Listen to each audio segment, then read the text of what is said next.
What is up, Chunkers? Thank you for tuning into the Chunk Podcast and tuning in as if this is some sort of radio dial, which it's not. You made the choice to click on this, and if you didn't, hey, I'm so sorry. But before we get into it, we're going to be talking Pokemon, we're going to be talking Death Stranding, we're going to be talking Disney Plus, and some Paul Rudd action as well. But I'd like to preface this episode by saying, if you're put off by the quality, A, I apologize, B, stick with us. We've got some big things coming here in the future that are going to clean this up and make this sound a little cuter.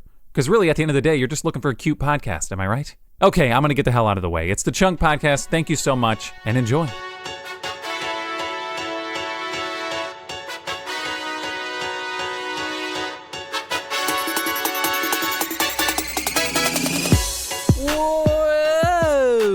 That's not a noise I'm going to start most podcasts with, but I don't know why. It's been a little while for us. We haven't been as regular as most people, and which we probably need a little more fiber in our diet. But the Chunk Podcast, we're back. It's JJ, it's Justin, and we're here to talk gaming and some movies and entertainment as well. We're going to put the sports aside for this one. We've been putting off too many things that are going on right now that were both watched and played. It's time to address these things, these monkeys on our back. JJ, what's going on, man? How you been? Not much. Just, enjoying some great gamage. It is a good time right now. It's a solid time for the old gaming. Yeah, and, the best part is we're in that sweet spot right before Black Friday. So any games that we want to put on our list, we can go out and hunt for. And then we got the Christmas releases that'll be coming out soon as well. And we had a few big ones that came out just recently. Yeah, okay. Well, specifically what I've been playing, and I bought it the week before Pokemon came out, but Death Stranding, I gave it one good solid week of gameplay, and then Pokemon came out, and that's kind of consumed my life. But I will tell you, Death Stranding, have you picked that up? Have you been interested? Do you have any interest in getting this? I'm not a huge fan of horror type games, which it appears to be like. Yes, sorta. It's also really intriguing because all I've ever seen about it is just this, whatever that actor's name is, in Norman Reedus carrying a baby in a glass tank on his chest. Yeah, and sneaking around. Presumably some sort of alien or monster life form or some shit. Yes, okay. So, I mean, that's a way to summarize it. But I will tell you, leading up to it, I just thought this was going to be, it's a guy who's delivering packages in a post-apocalyptic world. And that's fun, I guess. And I wasn't really interested. But the more I paid attention to it and the more I watched other gameplay, other people playing it, I was like, this is so weird and such a strange concept for a video game, and there's so many more layers. The more you play, the more you're like, this is not just a delivery game. Like, this isn't FedEx the game. But it is very interesting. There's so many different things going on. Obviously, Norman Reedus is really good in this. It starts out, you're just grinding it. Like, you are just on foot, dishing out packages to different communities and trying to connect them and stuff like that. Then you kind of are also getting this subplot of it's death, like death and life. The line between the two is merging. It's like that's what's happening. They're not aliens. It's literally death is coming up from the bottom while the living is up on top. You know what I mean? The worlds are blending together, and they're it's fascinating, and I'm excited to see where it goes. I admittedly am putting it off, and I'm ashamed in myself. I should probably go back and play it, but I just keep playing freaking Pokemon, man. I can't stop. Yeah, it's a shame. That and the Jedi game that just came out is really intriguing to me. But I got Pokemon the day it came out, and I slam jammed that game. It is so good. Yes, and you know what sucks is everything I saw online, a lot of the reviews, a lot of people who are just like talking about it, maybe haven't even played it yet. They're just like, I'm not gonna get it. You don't have all 5,000 Pokemon in the game. Ugh. Who cares? Dude. Like, you know what I mean? Like, if I wish they never released who's gonna be in the game, like what Pokemon are in the game. You wouldn't even know. You know what I mean? You wouldn't even care. You'd just be playing the game and catching the Pokemon that are in it. It's a fun game. It's not Pokemon Let's Go. It's not Pokemon Let's Go at all, which is good. That's really my fear was you're going to try to blend the two worlds together and I'm going to have to use the Pokeball Plus to throw Pokeballs to catch things. I'm not a fan of that. I mean, to be fair, like, it was a cool spin on yet another remake of the originals. Yeah. But this game is probably one of the best ones that I've played in a while. Better than Sun and Moon. Okay. Better than X and Y. Okay, that's fair. I breezed through Sun and Moon. That was pretty too easy. It was very easy, and honestly, that's kind of the thing I'm having with a lot of things. I spend so much time exploring and I'm literally trying to catch them all that by the time a challenge comes up, I'm just wiping the floor with them, and it's you know. So here's a question: have you turned off the set or switch? What is that? Like, you change it. So during Pokemon battles, if you have it on Switch, it'll ask you, oh, JJ's about to send out Pikachu. Do you want to send somebody else out? If you turn that off and just leave it as set, it makes it much more challenging because you have to adjust to a Pokemon you don't know is coming. Oh, I didn't even know that was an option. Is that something they just added? No, it's actually been in it for a while. Oh my it makes God. it way more challenging. And the other thing there's a bunch of things I want to say about this. The story is really good. I love the fact that this is so, gym challenge centric. Yeah. It's so cool because, like, in this, in all the other versions, you were just, this rando kid going around beating up the gym leaders. But this one, you're one of so many select challengers. Yeah. Going around and beating the gym leaders. That's okay. I see what you're saying. It makes it more, not that you're like the chosen one, but it makes it feel more special and maybe even more like high stakes, I guess. Yeah. And the thing, there was so much hate about this game coming in because, like you mentioned, we're mad that they are not including all 900 some odd Pokemon now. The thing for me is, and I was telling a buddy of mine, the beauty of playing a new game like this is being able to go out into the tall grass and run into the Pokemon and be like, yo, what is that thing? What type is it? How do I beat it? Yo, I need to catch that. That's how you recapture the, being a 10-year-old playing Red and Blue for the first time, is you just commit to only, to catching and using only the new Pokemon that they've introduced. Yeah, and I find myself doing that. I'm only like 2 badges in right now. I'm not super deep, but I've got like 10, almost I think 12 hours in, and I've just been exploring and messing around with these weird new Pokemon. But that's really what aside from the Mudsdale, which I think, or the Mudbray and the Mudsdale, that to me, I think that was a Sun and Moon creation. Yeah, he was. I am addicted to that thing. That thing is such a freaking beast. It's like I as soon as I found it, I was like, this game's already over. I've already won. It's a game over. I have to admit, I used Pancham for a while because he's really beefy. Yeah, and those dark and fighting type moves. I am a sucker for a freaking monster, like the beastly, like physical only power move Pokemon. Like I don't really do a lot of the. I was never like an Alakazam person. You know what I mean? Like I didn't do a lot of the fast. I like defense. I like defense, and I like just pounding people, and that's I just like girthy Pokemon. That's it. So who did you pick as your starter? I picked the Grookey, the grass monkey funky. I went with Score Bunny, which I was actually very happy with. Okay. After finally seeing kind of the final evolutions of all 3.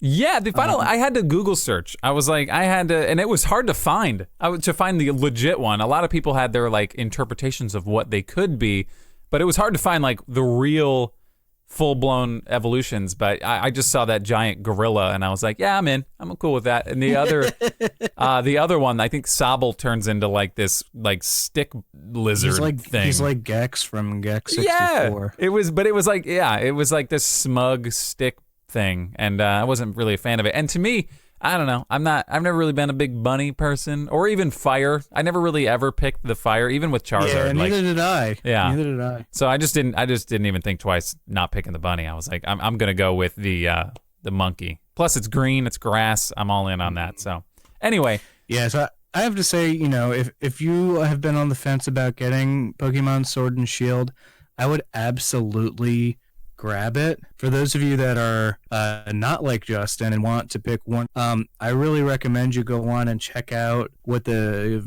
version exclusives are. There are a couple different gym leaders that you fight based on the version you play, and there are probably 20 Pokemon each that are exclusive to each version. Yeah, I talked to Kristen and I was like, hey, which one should I get? And she's like, I want one. And I was like, what do you mean you want one? We only have one Switch. What do you mean you want one? So I went to Target and I wound up buying like the double pack. And it came with a steelbook case, like a gold steelbook with the legendaries on both sides. I was like, all right, that's pretty sweet. But I just paid for 2 copies of it. And I guess it is a way for us to technically catch them all. We could somehow swap them someday. I don't know how we're gonna do that. Buy another Switch. I know, Perhaps a Switch Lite or a Switch Lite. Yeah, that could be a thing. I'm gonna be using the hell out of the Switch on this traveling I'm gonna be doing over the weekend. We're gonna be on a long drive to New York, from Florida to New York, and I'll be using my Switch a lot. So I unfortunately won't be playing much Death Stranding because I'm not bringing the PS4. But the Switch is, to me, it's the freaking awesomest system going, because I can just sit in the car and play it on the go. So, but you just told me today you beat Pokemon Sword and Shield already, right? Yeah. I'm in the post game. Unbelievable. Is there okay? So when you beat all the gyms and like the challenges like that, is there, without spoiling anything, is there like extra stuff to do, or is it just that's that? The post game doesn't impress me as much as I was hoping for it to. All right. But then again, Pokemon has never really been super great about post-game content. Yeah. The best one was obviously Gold and Silver. Oh, God, I love those. Those are good. Soul Silver, specifically. Yeah, Gold and Soul Silver were so good. Yes. Okay. Anyway, all right, we've exhausted enough Pokemon talk. Death Stranding's fun. What's going on with you? I mean, you've been playing a couple. You wanted to give some shout-outs to some games that I don't particularly play myself. Not anymore. I was in on the Destiny 2 for a while. And I've sensed, I don't even know where that copy of that game is. I have it somewhere. Well, one of the big so there were a couple games that came out probably September-ish that I played. One of which was the new Destiny expansion, Year 3 expansion Shadow Keep.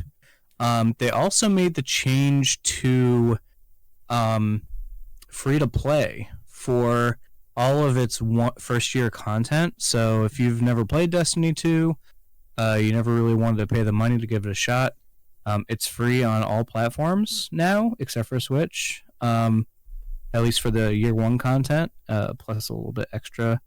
I really enjoyed the new expansion, and they finally have delivered on the amount of content that they've turned it really into kind of a hobby game where you can hop on and do stuff and get cool weapons and stuff. It's not without its challenges as a game, but as always, like the raid content and some of the puzzle dungeons are really good.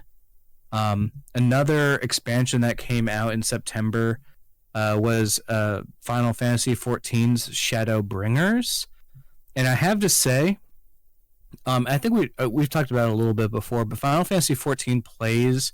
It is an MMO, but it plays a lot of times as a single-player game. Yeah. The Shadowbringers expansion was freaking incredible.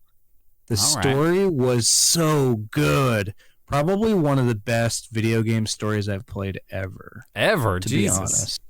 Yeah, and it was just so good. Really, if you've played an MMO before, but you've never tried Final Fantasy XIV, I would definitely give it a shot. Both Stormblood and Shadowbringers were really good expansions, and it has cross save. So if you have PlayStation or you have PC, if you can play it on either and buy it. But those both came out; they were both very good.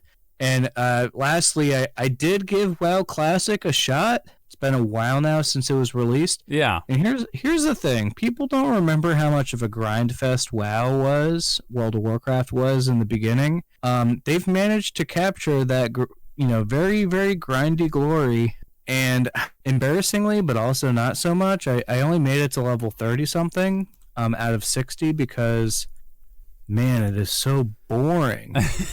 Well, yeah, I mean, that was a much simpler time back then. Dude, you've seen the South Park episode about World of Warcraft. Yeah, I remember it vaguely. A lot of people sitting at their computers. Yeah. Yeah, and they like kill boars over and over again. Well, that's a WoW classic. That's basically it. You go to a quest giver, they tell you to go kill 10 things, and then you come back. Damn. And then you go to the next quest giver and do the same thing for 60 levels. So Jesus, it wasn't very pleasant. It sounds like what Blizzard is going to be doing some weird stuff with the next WoW expansion that they just came out with. So if you've played before and you want to re-explore some of the old expansions, it sounds like you're going to be able to do that. Along with the new content that they come out with. Okay, so you're saying Destiny and Final Fantasy have come out with some good stuff. Go back to that if you have since left it. However, World of Warcraft Classic, leave that where it is. Yeah, Don't go back. Pass. Okay. Pass on WoW Classic for sure. Okay, that's fair. Okay. Save yourself the time and the pain. Okay, so let's get into. I want to address Disney Plus real quick. We talked about it on a past podcast, just about what they had to offer. It had not come out yet. It has since come out, and I did not get it on day one. I was like, nah, I'm gonna wait it out. I did get it on like day 3. Like I held out for 2 days. I don't even know why. Somebody was talking about the Mandalorian, and I'm a sucker for a good Star Wars. Also, I'm a sucker for a good classic 90s cartoon, and you should see my watch list. It's Spider-Man, it's X-Men, it's Gargoyles, it's like all the classic 90s like superhero cartoons. I'm so geeking out over that. But I want to address the Mandalorian real quick. Disney Plus is doing it differently than most streaming platforms, and they're releasing it weekly. So they're basically a channel, you know what I mean? Like they're buying some time. They're basically like a regular TV channel that you're paying, and you're getting episodes once a week. I don't necessarily hate it until the episode ends. And then I'm like, come on, man, what the hell? Like, I just want to watch the next one. Do they not understand the concept of binging? I'm pretty sure binging, like binge watching, was just added to Webster's dictionary as like a real word. Really? Yeah. Oh no, it's a real word. It's like officially in the dictionary. For some reason, it's not in Disney's dictionary. They don't want to participate in the binging of shows. But I will say, Mandalorian, pretty awesome. I'm a big fan so far, and there's only 2 episodes in, and I'm sure by now if you've seen things online, memes and stuff, of the baby Yoda creature, which I'm not 100% sure that that's Yoda. I don't think it is, but it can't be. There's literally no way, right? There's no way that's Yoda. I mean,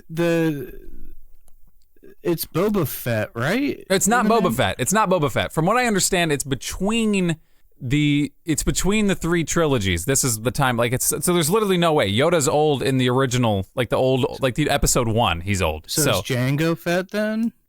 There's no name. The guy hasn't given a name. At least as far as I know, he doesn't have a name. Either way, Yoda was like 900 when Luke Skywalker met him, so there's no way that it's baby Yoda. So this is... Unless he's time traveled somehow. Yeah, we have no idea. That's what I don't understand. But it's the freaking cutest thing in the world. Like, I'm an alien Yoda baby is giving me baby fever. Like, I'm now like, man, I want a kid. Like, you know what I mean? Like, I don't even know why. It's like a freaking, it's a fictional alien baby. And I'm like, oh, that's kind of cute. That's adorable. But I don't know. It's good so far. I'm glad I'm not disappointed. Obviously, if that's one of the only shows that the original shows that they're going to have on rollout, it better not suck, especially with the Star Wars name attached to it. It looks good. It feels fun.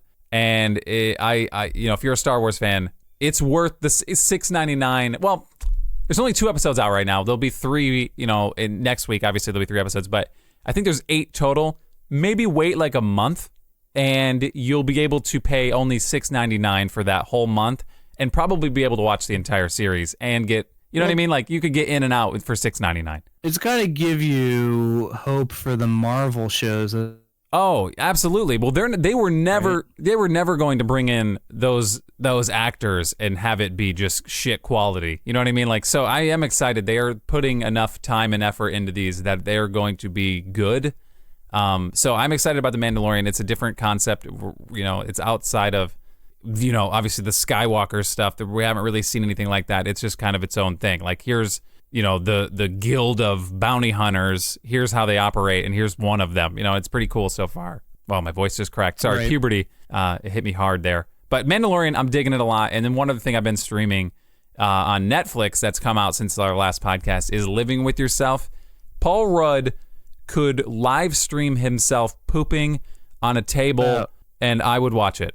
So if you're a Paul Rudd fan at all, Living with Yourself on Netflix is an interesting watch. It's a very strange scenario. I don't want to give anything away really, but it's just Paul Rudd, and it's not like it's funny, but there's also like some real life moments where you're like, oh damn, you know what I mean? Like it's a good solid watch if you're a Paul Rudd fan, and if you're not a Paul Rudd fan, you need to go just fix yourself. You're broken. Have you seen anything about that? I actually haven't, but now that you've said it's Paul Rudd, I'm very intrigued. Dude, Paul Rudd's one of my favorite people. I don't know why. Yeah. I want to hear and see everything he does. It's just he's just a fun guy. He's like Kawhi Leonard. He's a fun guy. Yeah, and I mean he's timeless. He's like Keanu Reeves. He just doesn't seem to age somehow. I love it, and that's which is good because I'm going to continue to watch whatever he produces. So I wanted to give a real quick shout out. If you have Netflix, watch Living with Yourself. If you have Disney Plus, you probably already have it for The Mandalorian anyway, so I don't need to tell you to watch it, am I right? Like, just freaking watch it. You, on the other hand, have caught up finally with 2019, and it's good because we're about to end this year, and you've actually caught up with a few movies that you've seen that in past podcasts you have admitted that you hadn't. So let's run down the list. Tell us what you have actually watched this year, because I'm excited to hear this. Lots of shame. I finally just saw Aquaman coming home from our honeymoon. What? I had been neglecting the DC movies because they were all bad. And you know what? Aquaman proved me right.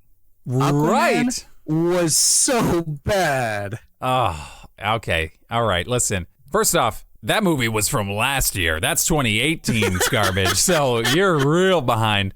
But anyway, no, listen, obviously Aquaman, not fantastic by any means. However, in comparison to other DC films, a pleasant surprise. So here's my take on Aquaman. Okay. I actually didn't mind the story arc so much. I really actually liked the Black Manta. I really liked the conflict with his half brother or brother. I don't spoil anything for anybody. No, I'm kidding. Everyone who's wanted to watch it has already watched it. Yeah. Overall, like I felt like he wasn't even a bad casting for it. I like Momoa. Yeah. The thing for me though is the writing was really bad. You know, how many times is somebody going to say, "Oh, your mother left you to protect you and your father"? Yeah. You have to know that she did that to protect you. Yeah. It's like, dude, we get it. She left. They don't protect them. They don't leave a lot to the imagination. They don't really give the viewer much credit. And I will agree with you on that. The script could have been a little tighter. But I do think Momoa is good as Aquaman. The dude who plays Ocean Master, I actually really liked that. I really liked him. I thought he was pretty good. And Black Manta, who's one of my favorite DC villains. I don't know why. I freaking love Black Manta. He was a cool casting for that, and I liked the character. You know, him. You know, Aquaman even leaving what's his face to die in the beginning of the movie. Like that was pretty cool. That's why I was like, oh man, okay, you know, you got me. Yeah, it was okay. Little badass move right there. Kind of a dick move, but badass definitely. For a superhero. Thing for me is like, you know, Guardians of the Galaxy, right? Nobody knew those characters other than the diehard comic fans. Yeah. So they had a lot of license to go and do what they wanted with those characters, and it worked out really well. Yeah. The thing is, Aquaman, he's much, you know, maligned for being a really lame member of the Justice League. They had such an opportunity. They have Momoa. They could have made him a badass, like a super duper badass.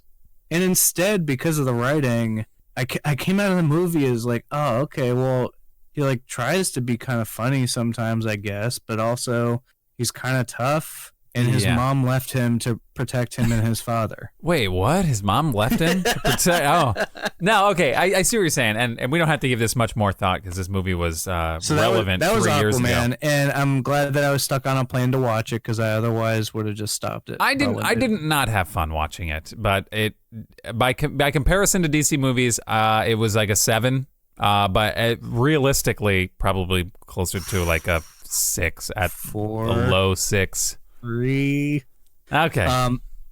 Speaking of, on the complete flip side, though, incredible movie, Spider-Man Into the Spider-Verse. I cannot believe it took you so long to watch this movie.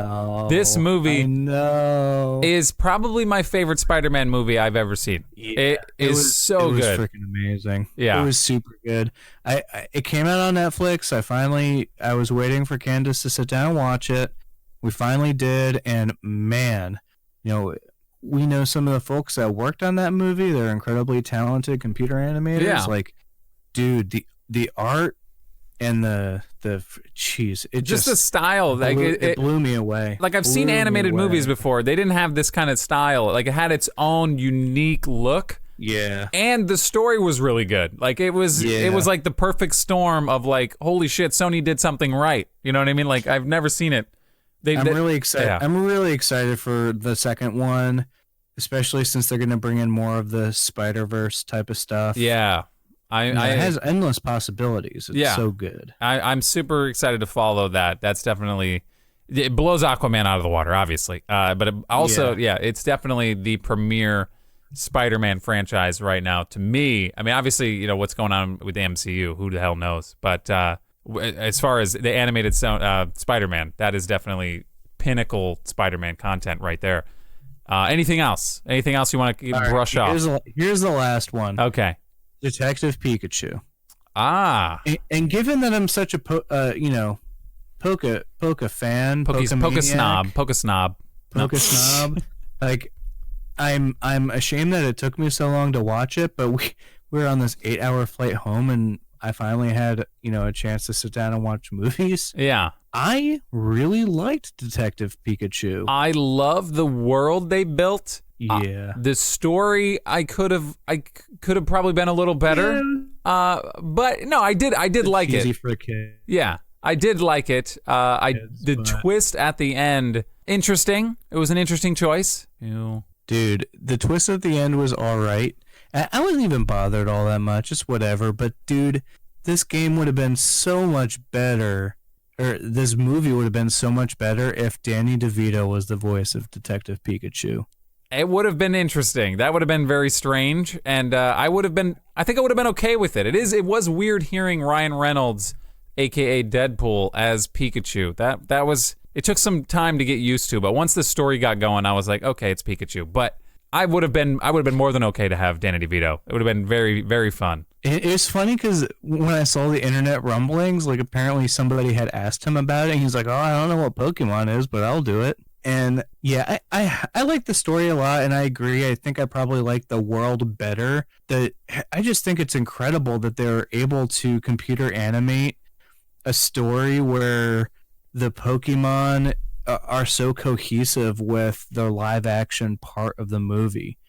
Like just how far we've come from, Who Framed Roger Rabbit to now, where you got literally just Pokemon like Pikachu and Jigglypuff and whatever seem as though they could be in our world. That's so cool. For sure. Yeah, no, I totally agree with you. I think I do really like this world and the way that it was animated. I think it looked beautiful. I hope that we do not get a sequel to this movie, but we get another story from that world. A tangential movie. Yeah, I want to go back to that world, totally different story. You know what I mean? Like you've built something beautiful. I want to see more of it. I don't want to see Ryan Reynolds as Pikachu again, which with the way the movie ended, I don't really think we're going to get that again. But we shouldn't, at least. If they find a way to get him back into that Pikachu, I swear to God, I'm going to be pissed. Detective Pikachu. Again. Why have you done this? Yeah, I don't understand. So the world they built is something that they can capitalize on. I don't think they can make a sequel to that movie though, or at least not without it being just a blatant cash grab. No, and they got so much other stuff they could go into. I mean, they've got games that they never really fully explored, like Pokemon Ranger or Pokemon Conquest. Yeah, but unfortunately, I hear the sequel, though, they're not able to CGI all 900 plus Pokemon in the movie. So, I mean, are people really going to go see it? Yeah, they have to create animations for every Pokemon, so clearly they don't have the data for it. They just don't. There's not enough space on the movies. So anyway, I'm glad to hear you finally caught up with the times. I hope in the future when movies come out, obviously Star Wars is going to come out next month, and then the next year is a big year for Marvel movies. Well, wait, is it next year or is it 20? Yeah, I'm 2 Star Wars movies behind. I never saw the second one of the new trilogy. Come on, man. Yeah, I know. Yeah, I did watch Rocket Man also on that plane flight. It was pretty good. Okay, cool. I have yet to see that. I do want to see that one too, but I have not gotten around to it. But yeah, man, just catch up with the damn movies, man. Go to the movies every once in a while. I know. Go on a little dinner and a movie date. It's not bad. It's not bad. We're fortunate enough to live pretty close to a movie theater here since we moved up to St. Pete. So we actually haven't really gone to the movies now that I'm thinking about it that much, but we will whenever the big ones come out. Obviously, we'll be hitting the big ones. So I'm glad to hear you're caught up to date, and I'm glad we were able to recap that and talk about some gaming stuff. So just to lay out the future of the chunk, 2020, the vision gets cleared. Okay, our vision is 2020 next year, and we will be. That's our tagline. It is. I've been thinking about that one for the last month. I was like, this is something I'm going to use somewhere. And I just Chunk 2020 seen clearly now. Woo! And then we have to commission that song. We have to pay for it. I can see clearly now. Okay. I didn't even think of that. Yeah. Well, we just cost ourselves a lot of money just by singing it. So, no, we're excited for next year. It's going to be big, I think, for not only just the Chunk podcast as itself, but the Chunk podcast network is going to be something interesting. I think, at least I want it to be. And I have aspirations for it to be. A couple other little podcasts coming out and I say little. These are going to be some big ass, badass podcasts. And I say that sarcastically. So take it for what it's worth. We're doing our best here at The Chunk. And if you want to follow us at The Chunk Pod, Twitter, on Facebook, you can find it, The Chunk Podcast. And then it's thechunkpod.com if you want to get all the information there. But 2020 is going to be a fun year, I think. I think we're going to get the backing that we're hoping for, and moving forward, I think we're going to be pretty. We're going to have some opportunities and tools to make this baby. We're going to polish this turd into something nice and cute. And bear with us. I know if the audio quality has been weird on this particular podcast, I promise it will get better. We have the technology.